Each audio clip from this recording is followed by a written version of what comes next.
നമുക്കിപ്പോൾ 1 പത്രോസ് 5-ാം അധ്യായം 7-ാം വാക്യവും അപ്പോൾ തന്നെ എബ്രായർ 11:17 മുതലും നമ്മൾ വായിക്കാൻ പോകണം. 1 പത്രോസ് 5-ാം അധ്യായം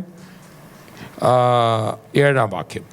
അവൻ നിങ്ങൾക്കായി കരുതുന്നതാകയാൽ നിങ്ങളുടെ സകല ചിന്താകുലവും അവൻ്റെ മേൽ, നിങ്ങളുടെ സകല പ്രശ്നങ്ങളും, നിങ്ങളുടെ സകല വേദനകളും, നിങ്ങളുടെ സകല ചോദ്യചിഹ്നങ്ങളും, നിങ്ങളുടെ മുമ്പിൽ നിൽക്കുന്ന സകല ഭീഷണികളും നിങ്ങൾ ചുമക്കരുത്, അവൻ്റെ മേൽ ഇട്ടുകൊള്ളുവിൻ. എല്ലാവരും ഒന്ന് വിളിച്ചു പറഞ്ഞേ, ഇനി എൻ്റെ പ്രശ്നങ്ങൾ എൻ്റേതല്ല. ഒന്നുകൂടെ പറഞ്ഞാട്ടെ, ഇനി എൻ്റെ പ്രശ്നങ്ങൾ ഒന്ന് വിളിച്ചു പറഞ്ഞേ, ഇനി എൻ്റെ പ്രശ്നങ്ങൾ എൻ്റെ മേലില്ല, ഞാനത് വേറൊരാളുടെ മേൽ ഇട്ടിരിക്കുന്നു. കർത്താവിന്റെ വചനം പറയാണ്, നിങ്ങളുടെ പ്രശ്നങ്ങൾ നിങ്ങളുടേതല്ല. രണ്ടാമത് ഒരു കാര്യം കൊണ്ടുണ്ട്, നമുക്ക് വായിക്കാം. എബ്രായർ 11:17, 18, 19. വിശ്വാസത്താൽ അബ്രഹാം താൻ പരീക്ഷിക്കപ്പെട്ടപ്പോൾ ഇസഹാക്കിനെ യാഗമർപ്പിച്ചു. ഇസഹാക്കിനെ, തനിക്ക് വിലപ്പെട്ടതിനെ, തൻ്റേതിനെ, കാത്തിരുന്ന് പ്രാപിച്ചതിനെ, ഏറ്റവും വിലപ്പെട്ടതിനെ ദൈവത്തിന് യാഗപീഠത്തിന്മേൽ അർപ്പിച്ചു. എല്ലാവരും പറഞ്ഞേ, എൻ്റെ നന്മകളും എൻ്റേതല്ല. അപ്പൊ ഇന്നത്തെ ദൂത് എന്താണ്? എൻ്റെ തിന്മകളും എൻ്റേതല്ല, പിന്നെ എൻ്റെ നന്മകളും എൻ്റേതല്ല, എൻ്റെ പ്രശ്നങ്ങളും എൻ്റേതല്ല. എനിക്ക് ദൈവം തന്ന എൻ്റേതായിട്ടൊന്നും എനിക്കില്ല. ഉറക്കെ പറഞ്ഞേ, എൻ്റേതായിട്ടൊന്നും എനിക്കില്ല. എൻ്റെ കണ്ണുനീര് പോലും എൻ്റെ അല്ല, എൻ്റെ കടബാധ്യത എൻ്റെ അല്ല, എൻ്റെ ഭീഷണികൾ എൻ്റെ അല്ല, എൻ്റെ രോഗം എൻ്റെ അല്ല. എൻ്റെ ഷുഗറെന്ന് ഞാൻ ഇനി പറയില്ല, കാരണം എനിക്ക് ഷുഗറില്ല. അതെല്ലാം അടിപ്പിണരായിട്ട് അവൻ ഏറ്റെടുത്തു. കരമടിച്ച് വായി തുറന്ന് കർത്താവിനെ ഒന്ന് സ്തുതിച്ച് ഹാലിലെ സ്വന്തമായിട്ട് എനിക്കൊന്നും ഈ ഭൂമിയിലില്ല. നന്മകളെന്ന് ഞാൻ കരുതിയതൊക്കെ, എൻ്റെ ആരോഗ്യം, എൻ്റെ പണം, എൻ്റെ സമ്പത്ത്, സകലവും നിൻ്റേതാ. അപ്പൊ തന്നെ പിശാചും ലോകവും എൻ്റെ മേലിട്ട രോഗം, പ്രശ്നങ്ങള്, കഷ്ടങ്ങള് നിന്റെ മേൽ ഞാൻ ഇടുക. അതും എൻ്റെ എന്ന് പറഞ്ഞ് ഞാൻ പിടിച്ചു വെച്ചുകൊണ്ടിരിക്കത്തില്ല. സ്വന്തമായൊന്നുമില്ല, സർവ്വതും നിന്ദാനം, സ്വസ്ഥമായുറങ്ങിടാൻ സമ്പത്തിൽ മയങ്ങാതെ മണ്ണിൽ സൗഭാഗ്യം നേടാനായാലും ആത്മം നഷ്ടമായ ഫലമെവിടെ? ദൈവസ്നേഹം വർണ്ണിച്ചിര വാക്കുകൾ പോരാ, നന്ദി ചൊല്ലിത്തീർക്കുവാനേ ജീവിതം പോരാ. മുമ്പേ സനു ബ്രദർ സഹോദരിയും കൂടെ സാക്ഷ്യത്തിൻ്റെ ഒടുവിൽ ഒരു കാര്യം പറഞ്ഞാൽ, ഈ ബ്രദറിന് ഒരു ദിവസം ഒരു ജോലി കിട്ടി. ഈ പ്രതിസന്ധിക്കകത്ത് നിൽക്കുമ്പോഴാണ് ഓർത്തോണം, പ്രതിസന്ധിക്കകത്തിരിക്കുന്നവർ ഓർത്തോണം. പ്രതിസന്ധിയുടെ മധ്യത്തിൽ ഒരു ജോലി കിട്ടി. 9 മണിക്ക് ജോലിക്ക് തീർന്നു, 9:30 ചേർന്നു, 9:30 പിരിച്ചു വിട്ടു. അല്ലേ സനു ബ്രദറെ? ഒന്നുകൂടെ ആ സംഭവം ഒന്ന് പറയാമോ? രസകരമായിരിക്കുന്നു. ഞാൻ ജോലിയുടെ തലേ ദിവസം ഇന്റർവ്യൂ ഒക്കെ കഴിഞ്ഞിട്ട് ആഫ്റ്റർ 2 days എന്ന് പറയുമ്പോൾ നമ്മൾ വലിയ സന്തോഷത്തിലായിരുന്നു. സന്തോഷത്തിൽ ജോലിക്ക് രാവിലെ കയറി 9 മണിക്ക് ജോലിക്ക് ജോയിൻ ചെയ്തു. 9:15 ആയപ്പോഴത്തേനാണ് GM, അവിടുത്തെ GM ഒരാഴ്ചത്തെ ലീവ് കഴിഞ്ഞാണ് വരുന്നത്. അപ്പൊ എന്നെ കണ്ടുകൊണ്ട് പുള്ളി അകത്തോട്ട് കയറിപ്പോയി. 9:30 ആയപ്പോഴത്തേന് എന്റെ ടേബിളിൽ എന്റെ ടെർമിനേഷൻ ലെറ്റർ വന്നു. കാരണം GM അറിയാതെ എന്നെ അപ്പോയിന്റ് ചെയ്തു എന്നുള്ളതാണ് റീസൺ. അതിനുശേഷം ജയ്ക്ക് ബ്രദർ പറഞ്ഞ ഒരു കാര്യമാണ് ഈ സന്ദേശത്തോട് ചേർന്ന് എനിക്ക് പറയാനുള്ളത്. ഈ ബ്രദർ അന്ന് അവിടെ കുവൈറ്റിൽ നമ്മുടെ MLE ബിസിനസ് ശുശ്രൂഷയുടെ മുമ്പിൽ ജയ്ക്ക് ബ്രദർ കാര്യങ്ങൾ നേതൃത്വം വഹിച്ച് നിൽക്കുകയാണ്. ഇത് അറിഞ്ഞ ഉടനെ ജയ്ക്ക് ഒന്നാമതേ പ്രശ്നങ്ങളാണ്. കൂനിന്മേൽ കുരു വന്ന പോലെ പ്രശ്നം വന്നിരിക്കുകയാണ്. എല്ലാം നഷ്ടപ്പെട്ട് നിൽക്കുകയാണ്.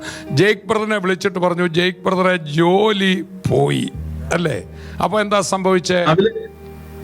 രാവിലെ ഡ്യൂട്ടിക്ക് ജോയിൻ ചെയ്യുന്നതിന് മുമ്പ് ഞാൻ ജയ്ക്ക് ബ്രദറിനെ വിളിച്ചു പറഞ്ഞു, ജയ്ക്ക് ബ്രദറെ ഞാൻ ജോലിക്ക് ജോയിൻ ചെയ്യാൻ പോവാണ്. അപ്പൊ ജയ്ക്ക് ബ്രദർ പറഞ്ഞ് ഏറ്റവും അനുഗ്രഹമായിട്ട് വരും എന്ന് പറഞ്ഞു. അത് കഴിഞ്ഞ് 9:30 ആയപ്പോഴത്തേന് ഞാൻ ജയ്ക്ക് ബ്രദറിനെ വിളിച്ചു പറഞ്ഞു, ജയ്ക്ക് ബ്രദർ എന്നെ അവർ ടെർമിനേറ്റ് ചെയ്തു എന്ന് പറഞ്ഞു. അന്നത്തേക്കിന് ജയ്ക്ക് ബ്രദർ പറഞ്ഞു, പ്രൈസ് ദി ലോർഡ് എന്ന് പറഞ്ഞിട്ട് എന്നോട് പറഞ്ഞ്, വിഷമം വല്ലതും തോന്നുന്നുണ്ടോ? ഞാൻ പറഞ്ഞു, എനിക്ക് വിഷമമൊന്നുമില്ല എന്ന് പറഞ്ഞു. എന്നോട് പറഞ്ഞു, തൽക്കാലം സിനിയെ വിളിച്ചു വിവരമൊന്നും പറയണ്ട. ഞാൻ ചോദിച്ചു, ബ്രദറെ ഞാൻ എന്നാ ചെയ്യണ്ടെന്ന് ചോദിച്ചു. ഒരു കാര്യം ചെയ്യും, 3 ബിരിയാണി വാങ്ങിച്ചുകൊണ്ട് നേരെ അബ്ബാസിക്ക് പോര്, ഞാനും ജോസി ബ്രദർ കൂടി ഉണ്ട്, ഒരു ബിരിയാണി സനുവിനും, നമുക്ക് 3 പേർക്ക് കൂടെ ബിരിയാണി കഴിച്ച് ഇന്ന് അങ്ങ് ആഘോഷിക്കാന്ന് പറഞ്ഞു. അങ്ങനെ ഞാൻ എന്റെ പ്രശ്നങ്ങൾ എന്റേതല്ല. ഉറക്കെ പറഞ്ഞ എന്റെ പ്രശ്നങ്ങളെ ഞാൻ ആഘോഷമാക്കും. ഉറക്കെ പറഞ്ഞാട്ടെ, കാരണം എൻ്റെ പ്രശ്നങ്ങളെ ഞാൻ ഇനി കാണുന്നത് അവൻ്റെ മേലാണ്, എൻ്റെ രോഗങ്ങളെ ഞാൻ ഇനി കാണുന്ന അവൻ്റെ മേലാണ്, എൻ്റെ വേദനകളെ ഞാൻ ഇനി കാണുന്ന അവൻ്റെ മേലാണ്. നമ്മുടെ പാപങ്ങളെ വഹിച്ചുകൊണ്ട് അവൻ കുരിശിന്മേൽ കയറി. കുരിശിലവൻ ദരിദ്രനായി, കുരിശിലവൻ രോഗിയായി, കുരിശിലവൻ ശാപമായി, കുരിശിലവൻ നഷ്ടപ്പെട്ടവനായി, കുരിശിലവൻ ആരുമില്ലാത്തവനായി. എൻ്റെ ഏകാന്തതകളെ ഞാൻ ക്രൂശിൽ കാണട്ടെ, എൻ്റെ വേദനകളെ ഞാൻ ക്രൂശിൽ കാണട്ടെ. ആകയാൽ നിങ്ങളുടെ സകല ആകുല ചിന്തകളും അവന്മേൽ ഇട്ടുകൊള്ളുവീൻ. ഹല്ലേലൂയ. ഇന്ന് അവിടുത്തെ തനിക്ക് പരിചിതമില്ലാത്ത ഒരു ജോലി, ക്ലിനിക്കിൻ്റെ മുഴുവൻ ചാർജായി. താൻ അവരെ ചാർജ് എടുത്തോളം 20 ഇരട്ടിയായിട്ട് എൻ്റെ ബിസിനസ് വർദ്ധിച്ച്. ഇന്ന് ഒന്ന് ഓർത്ത് നോക്കിയ ദൈവം എന്താ ചെയ്തതെന്ന്. പ്രതിസന്ധിയിലും ഈ പത്രോസ് തൻ്റെ ആകുല ചിന്തകളെ കർത്താവിന്മേലിട്ട് നമുക്കറിയാം. മർക്കോസ് അപ്പോസ്തലപ്രവൃത്തികളുടെ പുസ്തകം 12-ാം അധ്യായത്തിൽ പത്രോസിൻ്റെ ഒരു ഉറക്കമുണ്ട്. ആ കാലത്ത് ഹെരോദ രാജാവ് സഭയിൽ ചിലരെ പീഡിപ്പിക്കേണ്ടതിന് കൈനീട്ടി. യോഹന്നാൻ്റെ സഹോദരനായ യാക്കോബിനെ അവൻ വാൾ കൊണ്ട് കൊന്നു. അത് യഹൂദന്മാർക്ക് പ്രസാദമായി എന്ന് കണ്ട് അവൻ പത്രോസിനെയും പിടിച്ചു. അപ്പോൾ പുളിപ്പില്ലാത്ത അപ്പത്തിൻ്റെ പെരുന്നാളായിരുന്നു. അവനെ പിടിച്ച ശേഷം പെസഹ കഴിഞ്ഞിട്ട് ജനത്തിൻ്റെ മുമ്പിൽ നിർത്തുവാൻ ഭാവിച്ച് തടവിലാക്കി. എന്ന് പറഞ്ഞാൽ പെസഹായ്ക്ക് ശേഷം ഇവനെയും കൊല്ലാൻ പ്ലാനിട്ട് തടവിലാക്കി. 4 ചേവകരുള്ള 4 കൂട്ടത്തിനെ ഏൽപ്പിച്ചു. 16 പടയാളികളെ കാവലേൽപ്പിച്ചു.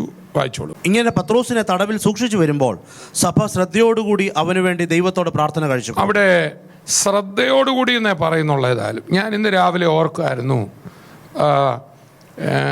സഭയുടെ വിശ്വാസമില്ലാത്ത പ്രാർത്ഥനയായിരുന്നോ പത്രോസിൻ്റെ വിശ്വാസത്താലുള്ള ഉറക്കമായിരുന്നോ അത്ഭുതം ചെയ്തത്? നിങ്ങൾ തന്നെ വായിച്ചു നോക്കുക.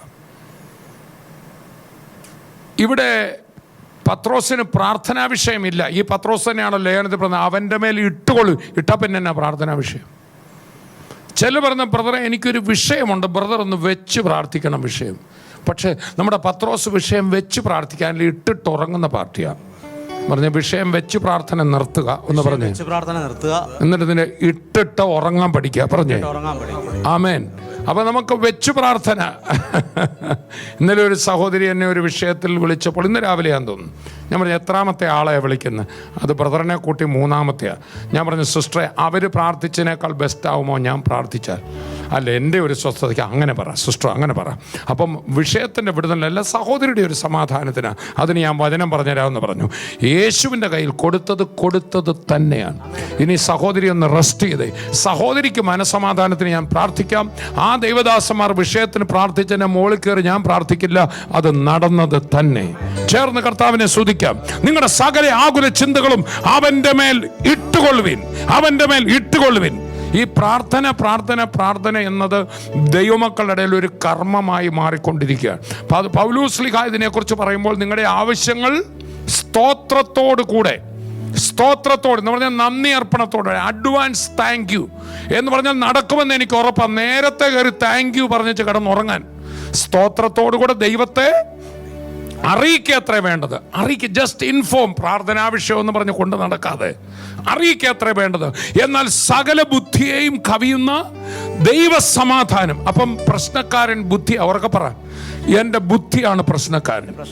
പ്രാർത്ഥിച്ചു കഴിഞ്ഞാലും ബുദ്ധി സമ്മതിച്ച തരത്തിൽ നടന്നില്ലല്ലോ. അവിടെ നോക്കി, അവരുടെ നടന്നു, ആ കൊച്ചിൻ്റെ കല്യാണം നടന്നു, ഇവരുടെ നടന്നു, നിന്റെ മാത്രം നടന്നില്ലോ. പ്രാർത്ഥന, ഈ ബുദ്ധിയാണ് പ്രശ്നക്കാരൻ.